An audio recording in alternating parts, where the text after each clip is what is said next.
Hey beautiful people, my name is Julianne Serpa and I'm here to tell you a little bit more about this Midsummer Night's Dreaming Gentle Yoga and Dreamer's Circle. So I am doing my nightly ritual of my bedtime tea. So hopefully by the time I'm done with this, I'll be done talking about the circle. I like to drink this Nidra tea that I get from a Ayurvedic clinic I go to. A little plug there because they actually do have really good stuff. It's whole herbs, so it's, oh you can't really see, but it's a pretty potent blend of chamomile, skullcap, lemon balm, and valerian. So I really like it, helps me get to sleep. So I don't think I can talk while I measure, so just let me do this, get this started real quick. So I'm gonna do a teaspoon and stick it in my wiener dog tea thing. It helps helps me stick with my rituals when I make it fun, right? So anyone that knows me knows that I am a third generation wiener dog enthusiast. And I'm going to pour 2 cups of water, bring it to boil. And there we go. So if you brought yourself to this video, there's probably something in you that's curious about this Dreamer's Circle. So I'm so glad you're here to learn more about it. And a lot of times when people come to do this, they have maybe some concerns or they're not really clear about what we're doing in the workshop. One of the common things I hear is, what if I don't remember my dreams? Is it still going to be worth it to come? I would say yes, because I think that remembering our dreams is like any other habit or like muscle you build, and the more you do it, the more you practice, the more you intend to get better at it, the more you'll likely be able to recall your dreams and explore them more. So simply just being curious about them is all you need to get started. And if you have some nighttime concerns, maybe it makes you feel like you're not sure if this is something that would be fun or beneficial for you. So maybe you have insomnia, which I can really relate to. Or maybe you use medicine every night or some nights to help you sleep. It is totally fine to have trouble sleeping through the night. I actually think that's very normal and very human. And it won't affect your ability to participate in the group. It's actually just part of it. And if you take medicine to help you sleep, it's totally fine to take your medicine. And what if you have nightmares? So having nightmares can make Dreamwork feel scary, because it can feel like, oh, is something scary gonna happen? Or, you know, I don't want to remember my dreams, or I don't want to fall asleep with an intent to dream. But you know, some people would say that dreams are a way of like the soul speaking to us, and maybe the soul is speaking in a language that we don't quite understand, so it can be scary or disturbing. But at least in my own experience of learning more about my dreams, it has helped me to learn about my nightmares too, and those have been really potent teachers for me. So if you have nightmares, I would say try to be curious about them and see that if maybe they have a message for you, something, you know, something to teach you. So I am setting this to steep in my new mug that I got myself after I graduated from yoga teacher training. I'm going to set my timer for 5 minutes for this to steep, and I'm going to go to my favorite chair to finish this.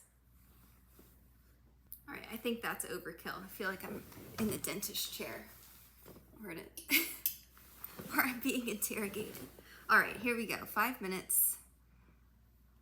This little guy's brewing. It's worth the wait. So another question I get often is people aren't familiar with this dream helpers ceremony. And it's a really neat concept. I thought it was kind of strange and out there until I experienced it for myself.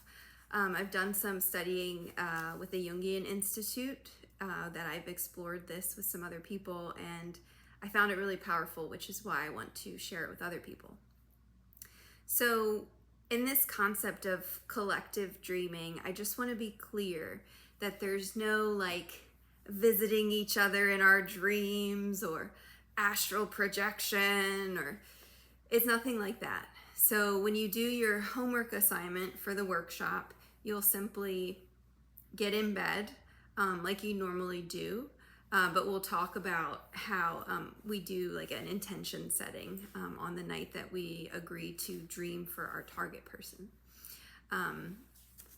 So it's pretty straightforward, and we will discuss, different ways to be more proficient in our dream work, and how to have a bedtime routine, establish rituals, ways we can use different yoga poses and breath work to help support our relaxation in the evening, of which getting away from devices in the evening is really important. So I'm actually cringing to be on my device filming this at bedtime, but yogi's got to do what a yogi's got to do.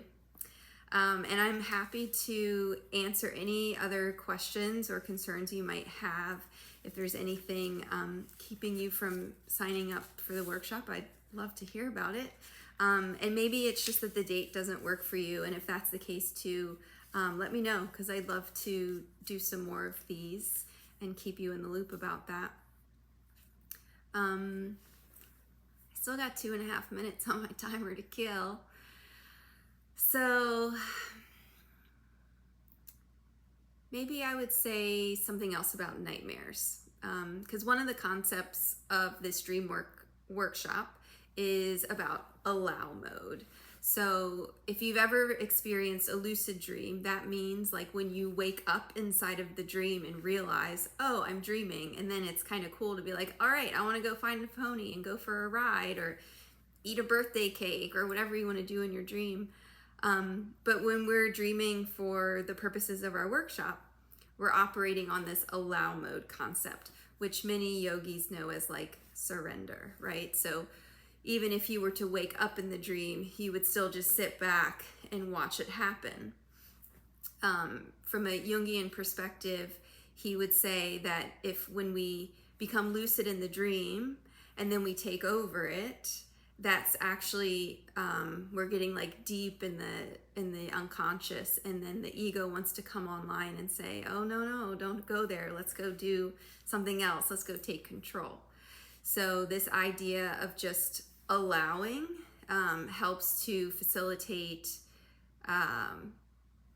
whatever symbols or messages that your soul or whatever language you use to describe this phenomena, to allow it to happen.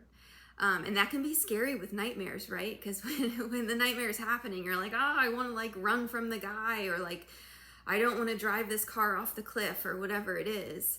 But at least in my own experience, it was a really powerful exercise in allowing my nightmares to kind of play out, which has been really healing for me, actually. A lot of times people can have recurring themes and symbols in their dreams, maybe for a period of your life, or maybe since you were a kid, you've had the same recurring themes in your dreams, and that's a really rich topic to explore in yourself. And if you're feeling curious about it, you might want to follow that. There might be some fruit there for you to harvest if you're willing to turn towards it and be bold. And we can be bold together. So, woohoo, here's my timer. So last step, I'm just going to take my little weenie, out of the cup, put it aside, and have my brew. So cheers. I hope to see you at the Dreamwork shop, and reach out if you have any questions. All right. Good night.